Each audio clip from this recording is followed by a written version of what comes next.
Can we ask Mr. William Njoku to come forward, please?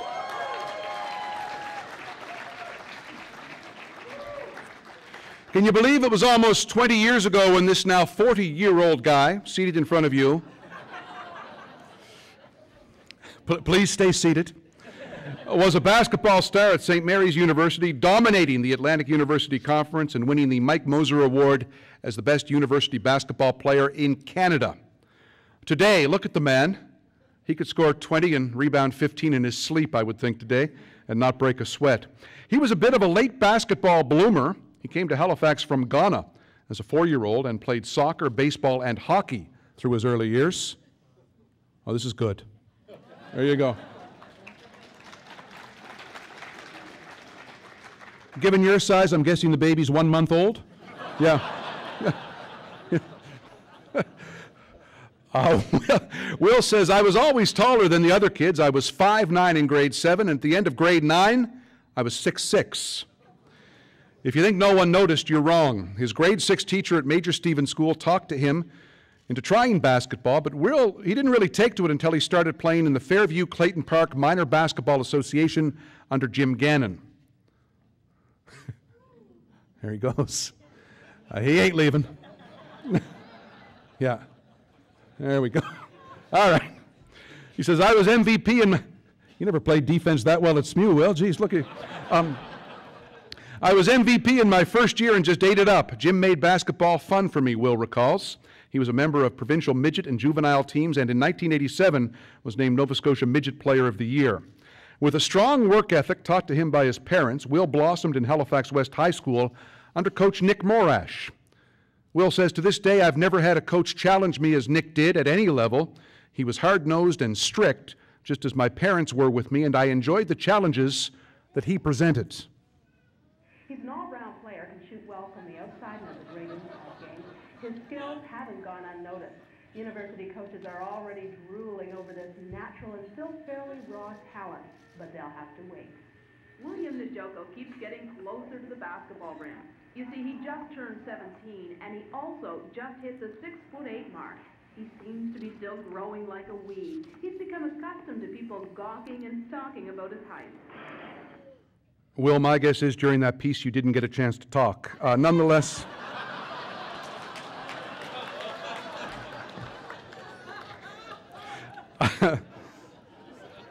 I know she's sitting there, yeah. Will was MVP at the West in 1988 and 89, High School League MVP in 1990 with the Provincial Canada Games team in 1989, Provincial Juvenile Player of the Year in the same year, and from 89 through 91, a member and twice captain of the Canadian Junior National Team. Heavily recruited by universities in Canada and the U.S., Will opted to stay in Halifax. His father passed away when Will was 9 years old, and he stayed home to help his mother and younger siblings. He decided to attend St. Mary's, where Ross Quackenbush was head coach. Oh, well, I was really excited, you know, because he was a heck of a physical talent, and from everything I'd seen, he was, you know, really a hard-working kid. He really wanted to be a better basketball player. He was already at that point on the junior national team, or had been with them the summer prior. Brian Thompson, also a graduate of Halifax West, was in his 4th year at St. Mary's and the team leader when Will arrived. William was one of the up-and-coming stars at that time. He was talked about a lot, obviously because of his stature.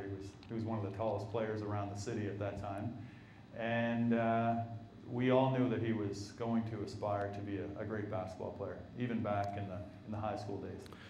A psychology student with excellent marks through university, Will was the Huskies' Rookie of the Year in 1991, a second-team AUS All-Star in 1992, and a first-team member the next 2 seasons. He was also conference MVP in 1994, a year after he was named winner of the Mike Moser Award as the best university player in the country. At the CIS Championship in Halifax in 1992 against Guelph University, Will had an outstanding opening game. Nova Scotia Hall of Fame inductee Brian Heaney is his usual subdued self here, talking about Will on the TSN telecast. Now, Will Njoku last night had a career night. He was magnificent.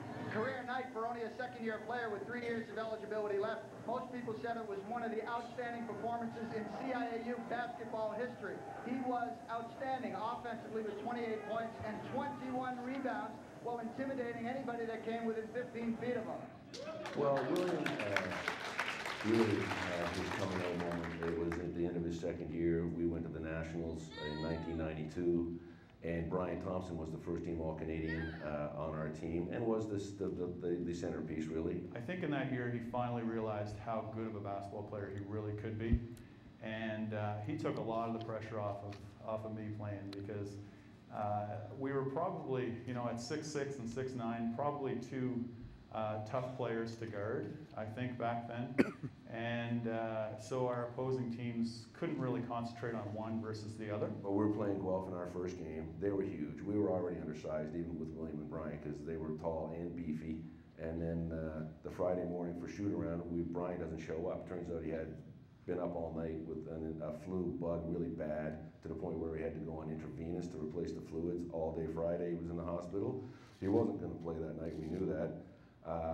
So we just went ahead, and on that game, William had 28 points and 21 rebounds, and had a monster game, and really against overwhelming odds. If I had an off game, William would step right in there and get tons of points and tons of rebounds. So it was, I think we really complemented each other very well. That's when William really established himself across the nation as, you know, prime-time player. Coaches recognized his talent and leadership. Will played in the FIBA Junior World Championships in Edmonton in 1991, and 2 years later was selected to the national senior team. He played for them for 10 years. You know, William has been blessed with a fantastic body for the game of basketball. You know, he's a great athlete naturally, but then that's what you have to have, and then you take a lot of hard work on top of that, you know, lifting weights and getting in the gym, and William was also doing that. The natural maturation process added to that. You know, when you're 6'9" in the end, probably about 240, very well muscled, with long arms and an incredible shooting touch. There's no reason why you can't, you should expect to be in the elite, and certainly William was. You do have a fantastic body, by the way.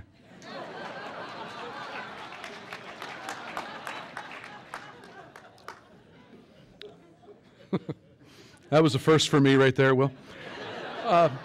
Brian Thompson, once again, on Will's strengths. As a university player, his strengths were definitely his shooting ability, his ability to get up and down the floor quickly. Rebounding was another great strength of his. You know, if I missed any shots, he was right in there cleaning up the baskets and putting them back in. So he was a pretty dominant presence on the court. Guys just couldn't come in and put a shot up in the key hoping to score against us, because he'd just swat their shot out of bounds. For a guy that got 30 points last night, I think he Rejected! And Jingo just brings the crowd right back in the ball game. You know, Winnipeg has the size and they have the beat, but St. Mary's Huskies are quick jumpers. Right here, and Njoku offers speed quick. It's not that he's a huge player. He's 6'7", 6'8", but he can get off his feet. The Indiana Pacers of the NBA selected him in the second round of the '94 draft, 41st overall. He attended training camp in 1995, a lockout year for the NBA, and chose to play in Europe, moving from France to Turkey, Germany, Portugal, Kosovo, Belgium, and Macedonia, wherever the money and the opportunities presented themselves. Will recalls, quote, "As a boy, I made an Olympic scrapbook and dreamed of playing in the Olympics. That dream never materialized, as the Canadian teams on which I played did not qualify. But that was one of the few goals Will did not reach. He used dedication, determination, and a discipline learned at home to be a success. His parents challenged their children to be educated, honest, and respectful, sometimes in difficult situations, and he used sport to play, have fun, be with teammates and friends, and be motivated to reach his basketball goals." This timing is pretty good. Here's Will and his little guy. Right on. He was dominant in high school, in university, for his country, and in spots all over the world. Tonight, he's our newest inductee to the Nova Scotia Sport Hall of Fame, Will Njoku.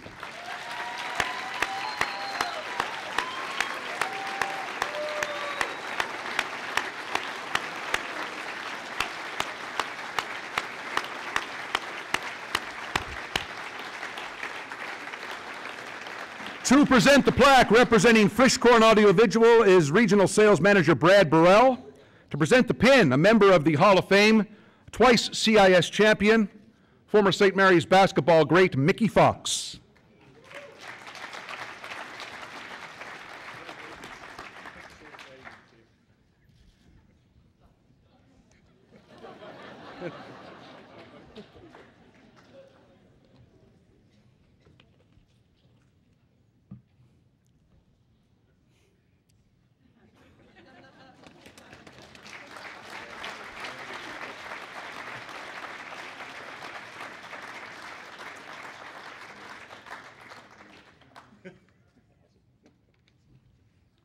That's a pretty good St. Mary's basketball shot right there. That was nice. Who's the family? Got to introduce them. Jackson, well, my wife, Monica, she gave birth to him, so give her props. You have a degree, do you, Will? Or? Yep. Wife. Right. Birth. Yes. Jackson. He's first, and then the rest of my retirement package is in the belly. Twins. Yeah. Twin boys. When are they coming? Do you know? The 7th of November. So you're busy. A little bit. Yeah. Here we are, and a lot of people remember that game, those moments. There were so many great ones. I want to ask you, it must have been just obviously a huge turning point in your life when your dad passed away, and your mom kicks in, and we talked about this in Vans a couple of times, the role she played in your life. What do you want to say about that here tonight? It's not really, what can you say? It's not, my mom, imagine being 16 years old and this handsome dude saying, I'm going to marry you. And your parents saying, yes, you're going to marry him. That's how it was in Ghana. And she got married, and then, just a few years later, she was just torn from her home and brought to Canada because of us and the opportunity that would provide my family. And my mom just gave up everything that she aspired. She's 6'1", she wanted to be a cop. Can't blame her. She was a cop in the house. And so,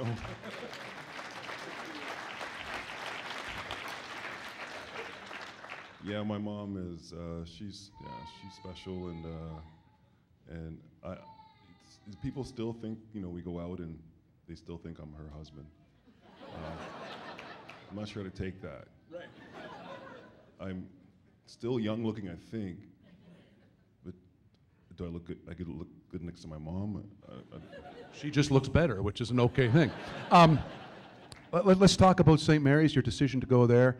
Ross said it all, I think, talking about just the package you were. As you look back, are there dominant memories, one or two, that stick out to this day? Dominant memories.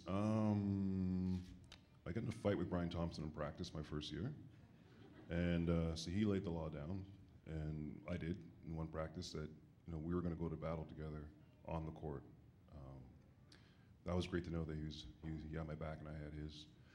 The game in '92 was pretty cool, playing against Guelph in the Metro Center, and the pressure of that game. And Bill Robinson was sitting there, and there he is in the front row. Bill, it's great to be here. And those were just amazing teammates. It was great. One thing that changed, I know for me, was Ross telling me one time, and we were running suicides, and he looked at me and he said, why don't you run faster? Why don't you just try to win them all? I was like, I don't know. And so I did. And I think that was a major turning point for me, because I just stopped being sort of mediocre. And that was my first year, so it made a huge impact on me, and I appreciate Ross Quackenbush for that. You traveled the country playing this game. Can you articulate what basketball has done for you in your life? It's encouraged me to set my feet, aim high, and follow through every day. That's what it's done for me. I mean, it's on the court, off the court, getting a foundation in my education, aiming high, having goals such as the Olympics, following through by having the courage and commitment to take big shots in games like against Guelph in front of 10,000 of you guys, and doing it every day. And just all of us doing our best as athletes just to sharpen our skills so we can become better people, or better athletes first, better people second, and at this point, better husbands and fathers.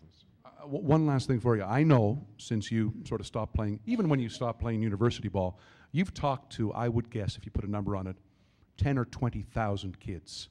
You love kids and you always have a great message for them. Why is that so important for you? Well, the will to win is something that, you know, rural parts of Nova Scotia, they just don't get a chance to see someone like me. And I know that if someone had told me when I was 15 or 14 or 13, when I started to play basketball at 13, that I could be in the NBA or I could be a fantastic student athlete, I would have framed that journey a little bit differently. And I think it's important for kids to see that someone from Spryfield can big up to Spryfield, Cowley Hill in particular, can make it. And what I did learn from my NBA experience was that there's only one way to do crossover. The way you hold your follow through is the same way you do in California as you do in China.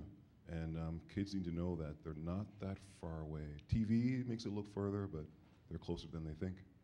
Well, listen, let's leave it there. Take your wife and your mom on a nice double date tonight. And congrats on everything. I know a lot about doubles right now.